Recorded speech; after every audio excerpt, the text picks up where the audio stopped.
അതിജീവിതയ്ക്കെതിരെ കൂടുതൽ രേഖകൾ രാഹുൽ മാങ്കൂട്ടത്തിൽ കൈമാറിയിട്ടുണ്ട്. തിരുവനന്തപുരം ജില്ലാ കോടതിയിലാണ് സമർപ്പിച്ചിരിക്കുന്നത്. യുവതിയുമായുള്ള ഫോൺ സംഭാഷണങ്ങൾ ഉൾപ്പെടെ കൈമാറിയെന്നറിയുന്നു. മറ്റന്നാൾ മുൻകൂർ ജാമ്യാപേക്ഷ പരിഗണിക്കാനിരിക്കെയാണ് ഈ നീക്കം.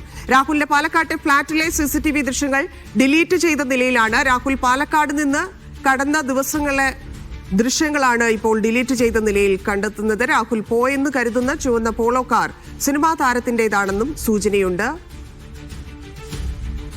ജംഷീർ കൊടിഞ്ഞുകൂടി ചേരുന്നുണ്ട്. ജംഷീർ, ഫ്ളാറ്റിലെ ദൃശ്യങ്ങളില്ല, എങ്ങോട്ടാണ് കടന്നതെന്ന് അറിയില്ല. വലിയ തെരച്ചിൽ SIT നടത്തുന്നുണ്ട്. എങ്കിൽ പോലും ഇപ്പോൾ ലഭിച്ചിരിക്കുന്ന വിവരങ്ങൾ എന്തൊക്കെയാണ്? ഈ കടന്നു കളഞ്ഞു എന്ന് കരുതപ്പെടുന്ന കാർ ഉൾപ്പെടെയുള്ള വിവരങ്ങൾ എന്തൊക്കെയാണ് ലഭിച്ചിരിക്കുന്നത്?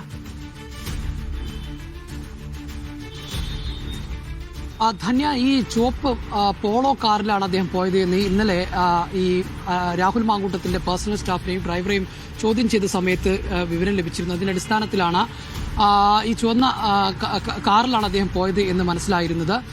പക്ഷേ ഈ കാർ ഒരു സിനിമാ താരത്തിന്റെയാണ് എന്നുള്ള സൂചനയാണ് ലഭിക്കുന്നത്.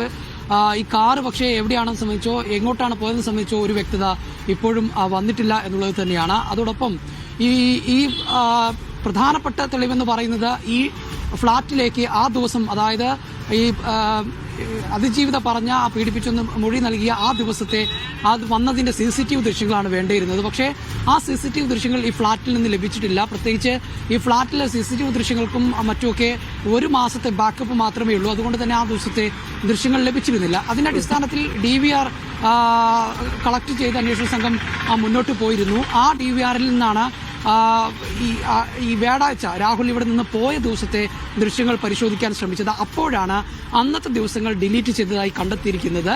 ആ ദൃശ്യങ്ങൾ കൂടി ഡിലീറ്റ് ചെയ്തതോടുകൂടിയാണ് ഇതിനകത്ത് ചില ഇടപെടലുകൾ ഉണ്ടായിട്ടുണ്ട് എന്ന് അന്വേഷണ സംഘത്തിന് മനസ്സിലായത്. അത് ഇവിടുത്തെ കെയർ ടേക്കറുടെ സഹായത്തോടെ ചെയ്തതാകാമെന്നുള്ളൊരു നിഗമനമാണ് അന്വേഷണ സംഘത്തിനുള്ളത്. അതുകൊണ്ടാണ് ഈ കെയർ ടേക്കറെ ചോദ്യം ചെയ്യാനും വിവരങ്ങൾ ശേഖരിക്കാനും അന്വേഷണ സംഘം ശ്രമിക്കുന്നത്. കെയർ ടേക്കറെ ഇതുവരെ ചോദ്യം ചെയ്തില്ല എന്നാണ് നമുക്ക് ലഭിക്കുന്ന വിവരം. കെയർ ടേക്കർ ഇപ്പോഴും എനിക്ക് പിറകിലുള്ള ഈ ഫ്ളാറ്റിലുണ്ട്. രാവിലെ വിളിച്ചു വരുത്തിയതാണ്. അദ്ദേഹം ഇവിടെ തുടരുന്നുണ്ട്. ഇനി എപ്പോഴാണ് അന്വേഷണ സംഘം ഇങ്ങോട്ട് വരുന്നതെന്ന് സംബന്ധിച്ചൊരു വ്യക്തതയില്ല. ഒരുപക്ഷെ ഇങ്ങോട്ട് വരികയായിരിക്കില്ല, അദ്ദേഹത്തെ അങ്ങോട്ടേക്ക് വിളിച്ചു വരുത്തുകയാണോ എന്നുള്ളതും അറിയേണ്ടതുണ്ട്. ഇന്നലെ രാത്രിയായിരുന്നു ഡ്രൈവറെ വിളിച്ചു വരുത്തി ചോദ്യം ചെയ്ത്. അതുപോലെ വൈകുന്നേരം രാത്രിയിലായിരിക്കുമോ എന്നതും ഒരു സംശയമുണ്ട്. ഏതായാലും ഈ ഡിലീറ്റ് ചെയ്തത് എന്തിനു വേണ്ടിയാണ്, എന്താണ് ഇതിന്റെ പിന്നിൽ എന്നുള്ള കാര്യങ്ങളുടെ ഒരു വ്യക്തത വരണമെങ്കിൽ ഈ കെയർ ടേക്കറെ കുറിച്ച് കെയർ ടേക്കറോട് കൂടുതൽ വിവരങ്ങൾ ചോദിച്ചറിയേണ്ടത് എന്നുള്ളതാണ്.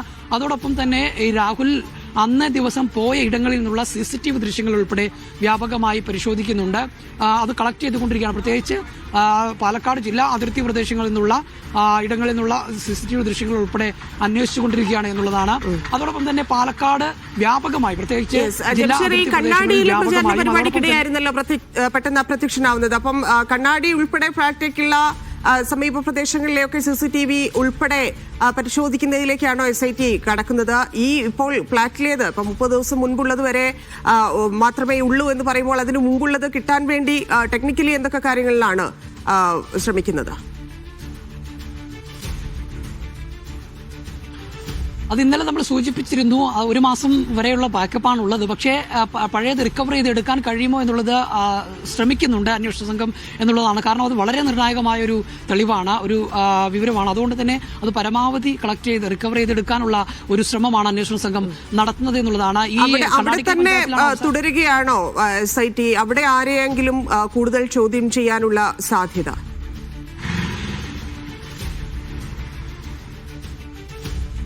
നിലവിൽ അദ്ദേഹത്തിന്റെ കൂടെ ഉണ്ടായിരുന്ന ആളുകളെയൊക്കെ ചോദ്യം ചെയ്യാനുള്ള ഒരു സാധ്യതയാണ്. മാത്രമല്ല അദ്ദേഹം ആ സമയത്ത് പോയ ഇടങ്ങൾ, അതോടൊപ്പം തന്നെ ഈ വ്യാഴാഴ്ച കടന്നു കളഞ്ഞതുമായി ബന്ധപ്പെട്ട് ആ സമയങ്ങളിൽ കൂടെ ഉണ്ടായിരുന്ന ആളുകളൊക്കെയാണ് പ്രധാനമായും ചോദ്യം ചെയ്യുന്നത്. കണ്ണാടിയിൽ നിന്ന് അദ്ദേഹം നേരെ തിരിച്ചത് MLA ഓഫീസ് പരിസരത്തേക്കാണ്. അവിടെ വന്നതിന് ശേഷം ഈ ഫ്ളാറ്റിലേക്ക് വന്ന് ഇവിടെ നിന്നാണ് ആ ചുവപ്പ് പോളോ കാറിൽ അദ്ദേഹം പോയത് എന്നുള്ളത്. അതുകൊണ്ട് തന്നെ ആ സമയങ്ങളിൽ കൂടെയുള്ള ആളുകൾ, അത് ഡ്രൈവർ, അതോടൊപ്പം തന്നെ പേഴ്സണൽ സ്റ്റാഫ് ഉൾപ്പെടെയുള്ള ആളുകളെ നിന്നാണ് വിവരങ്ങൾ ശേഖരിക്കുന്നത്. അതോടൊപ്പം തന്നെ ആ സമയത്ത് കൂടെ ഉണ്ടായിരുന്ന സഹായികളായിട്ടുള്ള ആളുകളിൽ നടക്കം ഇത്തരത്തിൽ വിവരങ്ങൾ ശേഖരിക്കുന്നുണ്ട് ചെയ്തിട്ടുണ്ട് എന്നുള്ളത് തന്നെയാണ്. പരമാവധി തെളിവുകൾ ശേഖരിക്കുക എന്നുള്ളതിനാണ് ഇപ്പോൾ അന്വേഷണ സംഘം പ്രാതിനിധ്യം നൽകുന്നത്, പ്രത്യേകിച്ച് ഡിജിറ്റൽ തെളിവുകൾ, CCTV പോലെയുള്ളവ.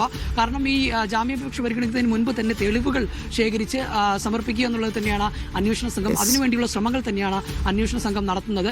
ഇനിയിപ്പോൾ പ്രധാനപ്പെട്ട ഒരു വിവരം വരാനുള്ളത് ഈ കെയർടേക്കറെ ചോദ്യം ചെയ്ത് അല്ലെങ്കിൽ അദ്ദേഹത്തിൽ നിന്ന് വിവരങ്ങൾ ശേഖരിച്ചത് എന്തിനു വേണ്ടിയാണ് ഡിലീറ്റ് ചെയ്തത്, എങ്ങനെയാണ് ഇത് ഡിലീറ്റ്, ആര് പറഞ്ഞിട്ടാണ് ഈ ദൃശ്യങ്ങൾ ഡിലീറ്റ് ചെയ്തത് എന്നുള്ളതാണ്. അങ്ങനെയെങ്കിൽ ഏതെല്ലാം തരത്തിലുള്ള അട്ടിമറികൾ എന്തെങ്കിലും സംഭവിച്ചിട്ടുണ്ടെന്ന കാര്യങ്ങളിലൊക്കെ വ്യക്തത വരണമെങ്കിൽ ഒരുപക്ഷെ ഇദ്ദേഹത്തെ ചോദ്യം ചെയ്യേണ്ടി വരും. അതിനുശേഷമായിരിക്കും അതിനെ സംബന്ധിച്ചൊരു വ്യക്തത വരിക.